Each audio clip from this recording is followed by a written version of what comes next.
Otro de los elementos que quiero destacar, aprovechando esta parte de los canalículos biliares, es algunas proteínas que nos ayudan en la clínica para establecer de dónde vienen los problemas con los pacientes que tienen alguna hepatopatía. Resulta ser que dentro de estos canalículos biliares, en la pared hay algunas moléculas, algunas enzimas concretamente en la pared de estos canalículos biliares, y voy a destacar dos, que son la fosfatasa alcalina y la gamma glutamil transpeptidasa, ¿no?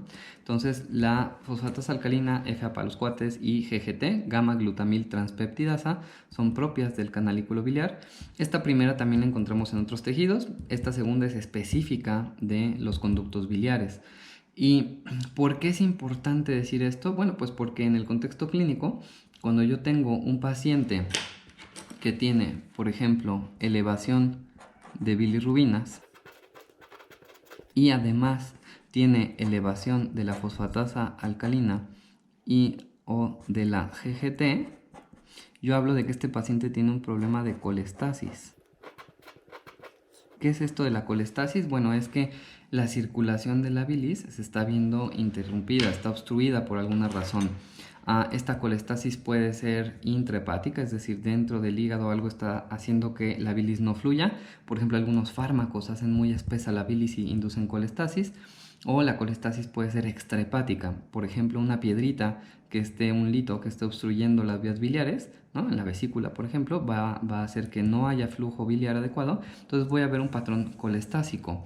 Y continuando un poco con este abordaje clínico para entender por qué es importante saber todo lo que hay aquí adentro, pues bueno, algunas de las proteínas y enzimas que encontramos dentro del hepatocito son las transaminasas, como la AST, aspartato transaminasa, y la alanino-transaminasa, AST y ALT. Una vez más, en el contexto de aumento de bilirrubinas, por poner un ejemplo, si no encuentro elevadas estas, pero encuentro elevación de ALT o de AST, o más bien I de AST, hablo de que es un patrón de daño hepatocelular. ¿Y por qué es importante esto? Bueno, pues porque a lo mejor la persona puede llegar con ictericia, es decir, se ve amarillito porque tiene aumento de las bilirrubinas, pero a mí me interesa saber cuál es la causa. A veces es muy evidente, puede haber dolor y se sabe que hay una piedrita en la vesícula, pues ya sabes que es colestasis por la piedrita. Pero, por ejemplo, en el contexto de hepatitis, ¿no? En la hepatitis, por virus de hepatitis A, B o C, pues voy a ver más bien un patrón hepatocelular. O los pacientes alcohólicos, ¿no? Que tienen una hepatitis alcohólica o una hepatitis autoinmune, o hepatitis por otros virus como citomegalovirus, etc. Voy a ver elevación de estas enzimas con o sin elevación de la bilirrubina. En cambio, cuando el problema es por colestasis, por fármacos, por piedras, por enfermedades autoinmunes como la colangitis biliar primaria, ¿no? Que se afectan ahí sobre todo los colangiolos, pues voy a ver un patrón colestásico. Creo que con esto acabamos esta primera parte del abordaje, o más bien del estudio del hepatocito. Muy bien, entonces vamos a hablar de las otras células. Recordando un poco, tenemos el sinusoide hepático, tenemos los cordones de hepatocitos, el espacio de Dice, ¿no? Donde ya sabemos que hay fibras reticulares y demás.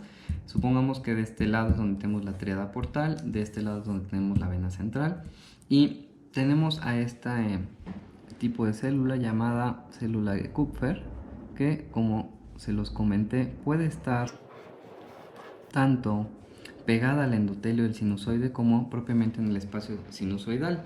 Esta célula de Kupffer se va a encargar de la fagocitosis. ¿Y qué cosas puede llegar a fagocitar?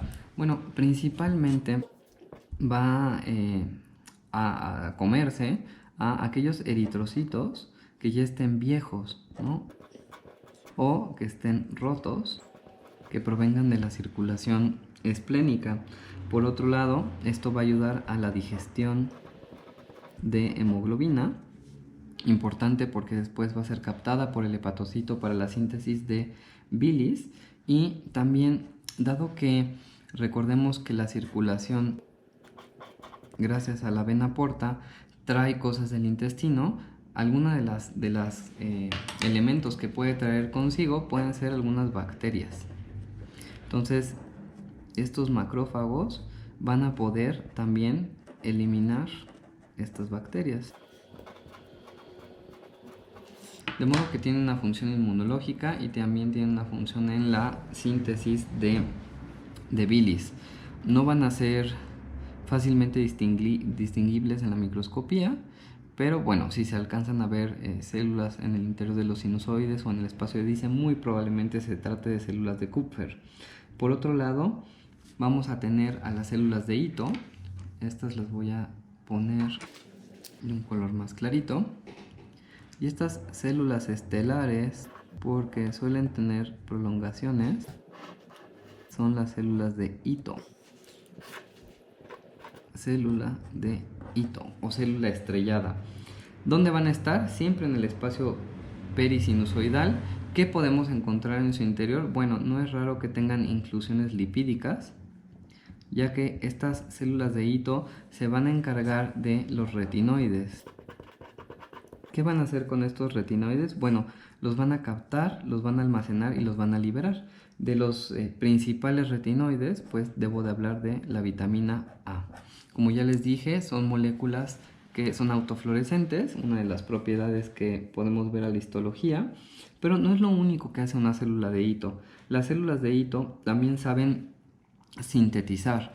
¿Qué saben sintetizar? Es decir, pueden liberar a la circulación matriz extracelular, ¿no?, propia del tejido conectivo, proteoglucanos, que es parte de la matriz extracelular, también fibrinógeno y algunas citocinas.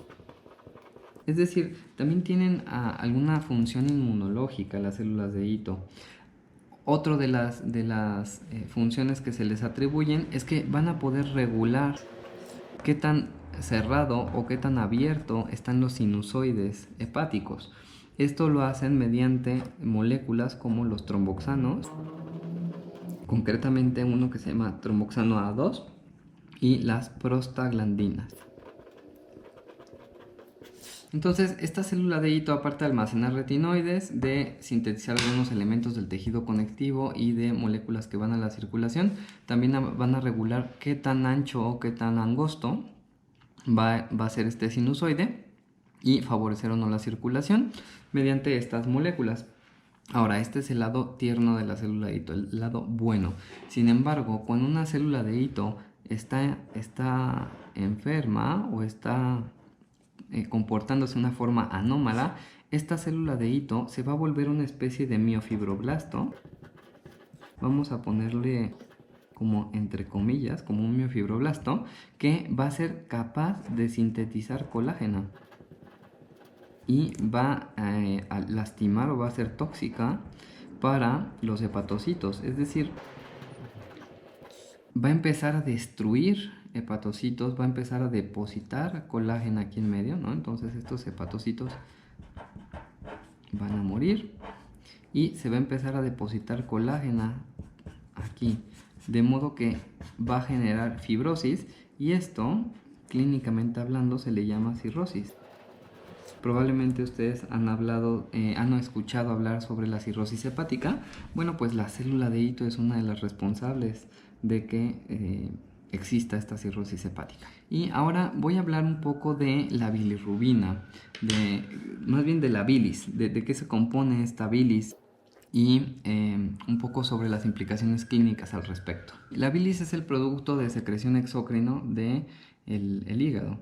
Sin embargo, esta bilis uno pensaría que solo está hecha de bilirrubina y no es así. En realidad, el principal elemento de la bilis es el agua. Más del 80% de la bilis está conformado únicamente por agua. Otros elementos que podemos encontrar son electrolitos, es decir, sodio, potasio, cloro, bicarbonato, ácidos biliares, que ojo, es diferente de la bilirrubina, ese es otro de los elementos, fosfolípidos. Aquí me gustaría destacar la presencia de lecitina, también moléculas de colesterol y, bueno, como ya comentamos, bilirrubina. Miren, aquí ya me equivoqué, ya puse colesterol y bilirrubina. Entonces, vamos a ver algunas cosas que vale la pena ahondar es respecto a estos ácidos biliares. Estos ácidos biliares sirven para emulsificar las grasas y al emulsificarlas van a hacer que las lipasas, sobre todo las que secretan a nivel de estómago, puedan digerir o degradar adecuadamente las grasas y así se puedan absorber. Estos ácidos biliares se forman o provienen de el metabolismo de algo que se llama ácido cólico. Este ácido cólico es proveniente de colesterol principalmente y que se puede unir a glicina o a taurina, formando los ácidos glicocólico y taurocólico, principales componentes de los ácidos biliares. Por otra parte, como ya les comenté, dentro de los fosfolípidos, de los más relevantes, la lecitina. Y en la parte de electrolitos, como ya les dije, sodio, potasio, cloro, no es CO2, es bicarbonato. La proporción de agua, ácidos biliares, agua, lecitina y colesterol, estos tres elementos ayudan a saber qué tan fácil es que la bilis forme litos. Cuando se pierde agua y se gana lecitina o se gana colesterol, se dice que la bilis es muy litogénica, es decir, los litos pueden formarse por componentes como la lecitina o componentes como colesterol. También se pueden formar litos de los otros elementos, pero los más comunes son derivados de una menor concentración de agua y mayor concentración ya sea de lecitina o de colesterol. Evidentemente, pues estos litos dan origen a enfermedades. Si dibujamos de forma muy general nuevamente el hígado, sabemos que este hígado emite dos conductos hepáticos. Este conducto hepático se continúa con algo que se llama cístico y en este cístico está la vesícula biliar. Aquí obviamente lo estoy dibujando todo despegado, no es así. Y esto algo que se llama colédoco y el colédoco se une con el conducto pancreático. Entonces vamos a ponerle los nombrecitos aquí. Colédoco, conducto hepático izquierdo, conducto hepático derecho, conducto hepático común. Este es el cístico, esta es la vesícula biliar, colédoco, y esto llega a nivel de duodeno. Si recuerdan, aquí hay algo que se llama el ámpula de Vater, que tiene una serie de esfínteres. El punto aquí es que cuando la bilis por alguna razón es más litogénica, puede conducir a la formación de piedritas aquí. Resulta ser que la vesícula tiene este cuello, tiene una porción más estrecha y a veces estas piedritas pueden obstruir el conducto o a lo mejor pueden librar pero obstruir en otras regiones, ¿no? Esto se llama litiasis vesicular y cuando esto se obstruye totalmente puede dar origen a una coledocolitiasis o una colecistitis aguda, ¿no? ¿Qué es lo que va a pasar? Pues que obviamente toda la bilis que está por encima del hito, supongamos que este fue el que obstruyó, entonces toda la bilis que está aquí llena la vesícula biliar, pero esto llena los conductos hepáticos y manda mucha bilis que empieza a estancarse en el hígado. Si recordamos lo que vimos hace rato, va a aparecer un patrón colestásico y esa bilis puede pasar a la sangre y en la sangre dar origen a algo que se llama ictericia. Y esta ictericia es que la gente se pone amarillita. ¿Por qué? Pues por el acúmulo de bilirrubina que está quedándose en la sangre y que se está depositando en los tejidos. Y bueno, con esto concluimos las partes principales del hígado. Después de esto vamos a hablar un poco de las particularidades de la vía biliar, de la vesícula biliar concretamente. Tiene algunos aspectos histológicos que vale la pena comentar.